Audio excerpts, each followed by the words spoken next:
अथाष्टमो अध्यायः ब्रह्मा जी की उत्पत्ति। मैत्रेय उवाच।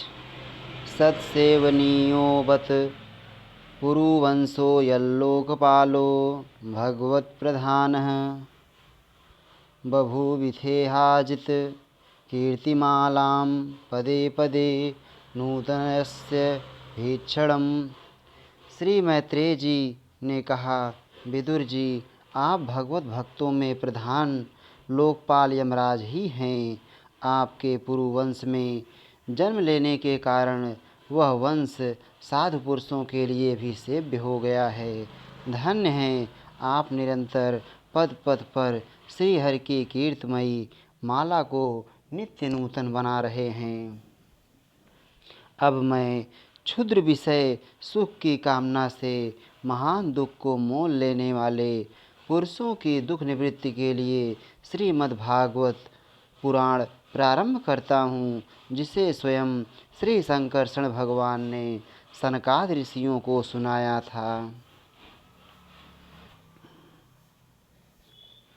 अखंड ज्ञान संपन्न आदिदेव भगवान संकर्षण पाताल लोक में विराजमान थे। सनत कुमार आदि ऋषियों ने परम पुरुषोत्तम ब्रह्म का तत्व जानने के लिए उनसे प्रश्न किया।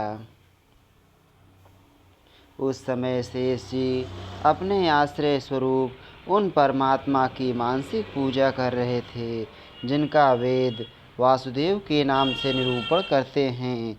उनके कमल कोश सरीखे नेत्र बंद थे।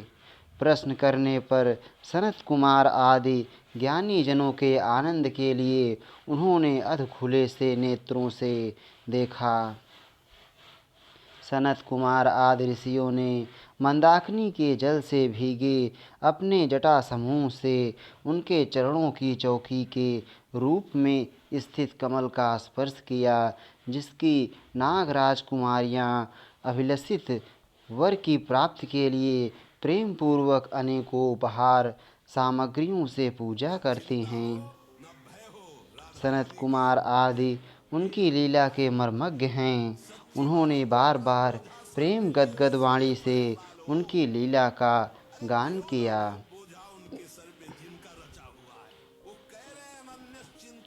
उस समय शेष भगवान के उठे हुए सहस्त्रों फण किरीटों की सहस्त्र सहस्त्र श्रेष्ठ मणियों के छिटकती हुई रश्मियों से जगमगा रहे थे। भगवान संकर्षण ने निवृत्त परायण सनत कुमार जी को यह भागवत सुनाया था, ऐसा प्रसिद्ध है। सनत कुमार जी ने फिर इसे परम व्रतशील सांख्यायन मुनि को उनके प्रश्न करने पर सुनाया। परमहंसों में प्रधान श्री सांख्यायन जी को जब भगवान की विभूतियों का वर्णन करने की इच्छा हुई, तब उन्होंने इसे अपने अनुगत शिष्य हमारे गुरु श्री पराशर जी को और बृहस्पति जी को सुनाया। इसके पश्चात परम दयालु पराशर जी ने पुलस्त्य मुनि के कहने से वह आदि पुराण मुझसे कहा। वत्स, श्रद्धालु और सदा अनुगत देखकर अब वही पुराण मैं तुम्हें सुनाता हूँ। सृष्टि के पूर्व यह संपूर्ण विश्व जल में डूबा हुआ था। उस समय एकमात्र श्री नारायण देव शेष शैया पर पौढ़े हुए थे। वे अपनी ज्ञान शक्ति को अक्षुण्ण रखते हुए ही योग निद्रा का आश्रय ले अपने नेत्र मूंदे हुए थे। सृष्टि कर्म से अवकाश लेकर आत्मा आनंद में मग्न थे। उनमें किसी भी क्रिया का उन्मेष नहीं था। जिस प्रकार अग्नि अपनी दाहिका आदि शक्तियों को छिपाए हुए काष्ठ में व्याप्त रहता है, उसी प्रकार श्री भगवान ने संपूर्ण प्राणियों के सूक्ष्म शरीरों को अपने शरीर में लीन करके अपने आधारभूत उस जल में शयन किया। उन्हें सृष्टिकाल आने पर पुनः जगाने के लिए केवल काल शक्ति को जागृत रखा था। इस प्रकार अपनी स्वरूप भूता चित्शक्ति के साथ एक सहस्त्र चतुर्युग पर्यंत जल में शयन करने के अनंतर जब उन्हीं के द्वारा नियुक्त उनकी काल शक्ति ने उन्हें जीवों के कर्मों की प्रवृत्ति के लिए प्रेरित किया, तब उन्होंने अपने शरीर में लीन हुए अनंत लोक देखे।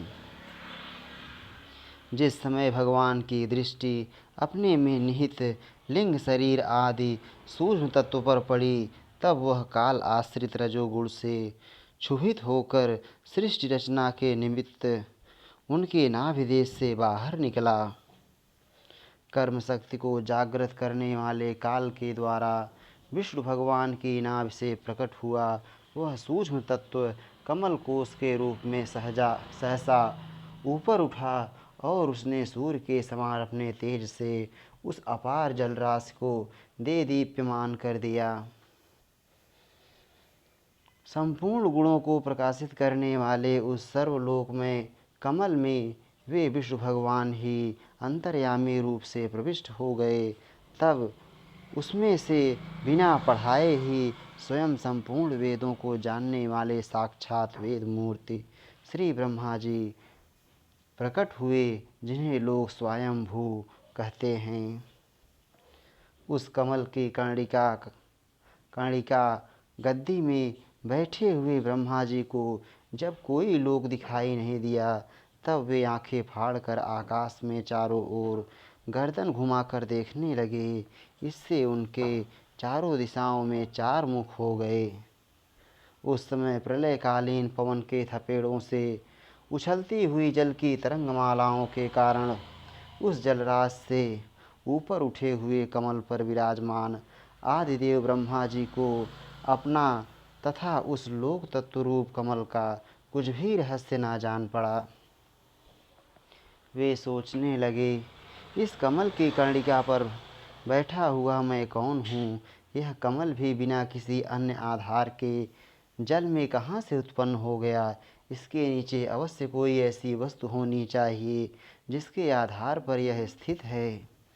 ऐसा सोचकर वे उस कमल की नाल के सूक्ष्म छिद्रों में होकर उस जल में घुसे, किंतु उस नाल के आधार को खोजते खोजते नाभिदेश के समीप पहुँच जाने पर भी वे उसे पा ना सके। विदुर जी उस अपार अंधकार में अपने उत्पत्ति स्थान को खोजते खोजते ब्रह्मा जी को बहुत काल बीत गया। यह काल ही भगवान का चक्र है, जो प्राणियों को भयभीत करता हुआ उनकी आयु को क्षीण करता रहता है। अंत में विफल मनोरथ हो वे वहाँ से लौट आए और पुनः अपने आधारभूत कमल पर बैठकर धीरे धीरे प्राणवायु को जीतकर चित्त को निसंकल्प किया और समाधि में स्थित हो गए। इस प्रकार पुरुष के पूर्ण आयु के बराबर काल तक अर्थात दिव्य 100 वर्ष तक अच्छी तरह योगाभ्यास करने पर ब्रह्मा जी को ज्ञान प्राप्त हुआ। तब उन्होंने अपने उस अधिष्ठान को, जिसे वे पहले खोजने पर भी नहीं देख पाए थे, अपने ही अंतःकरण में प्रकाशित होते देखा। उन्होंने देखा कि उस प्रलयकालीन जल में शेष जी के कमलनाल सदृश गौर और विशाल विग्रह की शैया पर पुरुषोत्तम भगवान अकेले ही लेटे हुए हैं। शेष जी के 10,000 फण छत्र के समान फैले हुए हैं। उनके मस्तकों पर किरीट शोभायमान है। उनमें जो मणियाँ जड़ी हुई हैं, उनकी कांति से चारों ओर का अंधकार दूर हो गया है।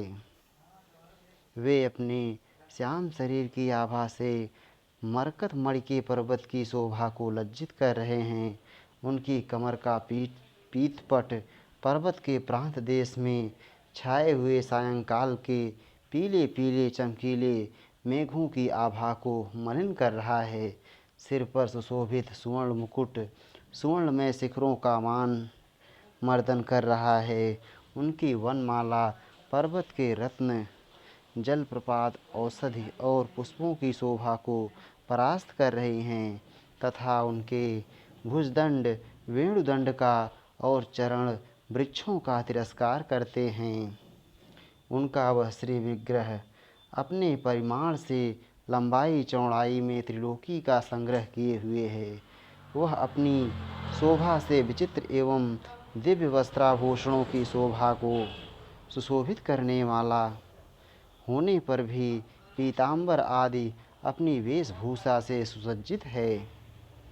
अपनी अपनी अभिलाषा की पूर्ति के लिए भिन्न भिन्न मार्गों से पूजा करने वाले भक्तजनों को कृपापूर्वक अपने भक्त वांछा कल्पतरु चरण कमलों का दर्शन दे रहे हैं, जिनके सुंदर अंगुलिदल नख चंद्र की चंद्रिका से अलग अलग स्पष्ट चमकते रहते हैं। सुंदर नासिका, अनुग्रह वर्षी भौहें, कानों में झिलमिलाते हुए कुंडलों की शोभा, बिंबा फल के समान लाल लाल अधरों की कांति एवं लोकार्तिहारी मुस्कान से युक्त मुखारविंद के द्वारा वे अपने उपासकों का सम्मान अभिनंदन कर रहे हैं। वत्स, उनके नितंब देश में कदम्ब कुसुम की केसर के समान पीत वस्त्र और सुवर्णमयी मेखला सुशोभित है तथा वक्षस्थल में अमूल्य हार और सुनहरी रेखा वाले श्रीवत्स चिन्ह की अपूर्व शोभा हो रही है। वे अव्यक्त मूल चंदन वृक्ष के समान हैं। महामूल्य केयूर और उत्तम उत्तम मणियों से सुशोभित उनके विशाल भुजदंड ही मानो उसकी सहस्त्रों शाखाएं हैं और चंदन के वृक्षों में जैसे बड़े बड़े सांप लिपटे रहते हैं, उसी प्रकार उनके कंधों को शेष जी के फणों ने लपेट रखा है।